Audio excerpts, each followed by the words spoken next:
Hello everyone, welcome to Katharine's Creatures, and this is episode 63, I think. So that's pretty cool, we've gotten that far along in the series. And this is a series where I get to touch base and talk about various mythological beings and the like, pulled from lore all around the world. And I always like to preface by saying that I am not a linguist, so if I mispronounce anything, I apologize in advance. My intent is not to offend anybody, but just to kind of bring awareness to some of these really cool entities found in myth. So today I'm actually going to talk about the Aralez. Depending on the spelling, it could be Arlez, Arlez, or Yaralez. Can you tell the difference? I may post them below.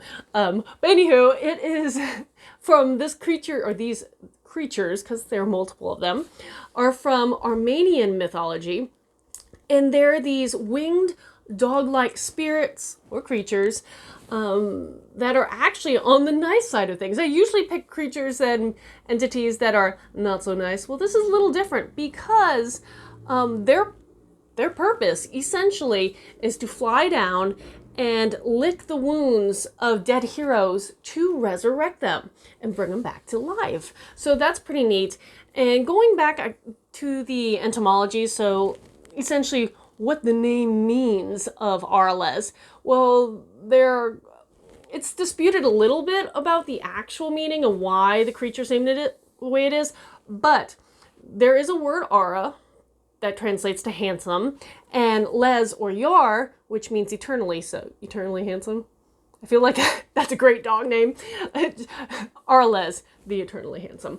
But that's kind of funny because the most famous myth that Arlez are actually incorporated in translates to Ara, the handsome.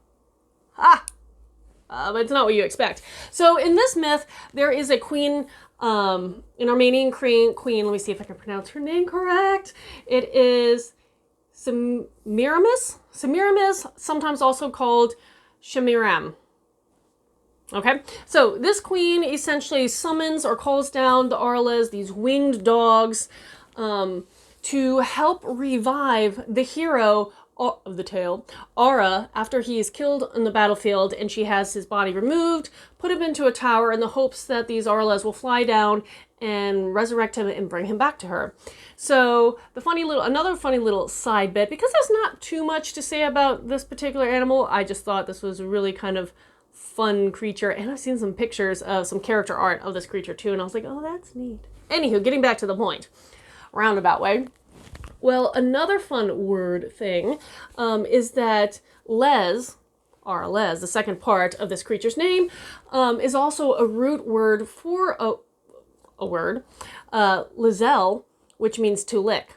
So again, going back to the fact that these are mythical creatures whose sole purpose is to lick and resurrect the dead. Hopefully heroes, hopefully good people. Anywho, it just made me smile when I think about it, because what a better way to express like the love of a domesticated dog. And you may not be a person who likes being licked by dogs. I know there are many people who don't, and that's all fine.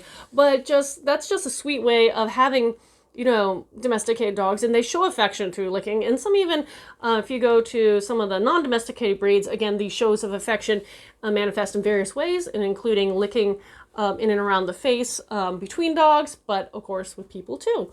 And it's just, for me, I thought was very endearing, this imagery of this winged dog. I don't know what size they are. That'd be interesting if they were large or small. Interesting. Winged dogs that come down and show their affection to humanity and try to help, the worthy come back. If you have any questions about this or anything else, as I am rambling, post them in the comments below, or reach out to me on some of my other social media. I always love to hear a shout out, say hi, and let me know what your thoughts are. And until next time, Skull.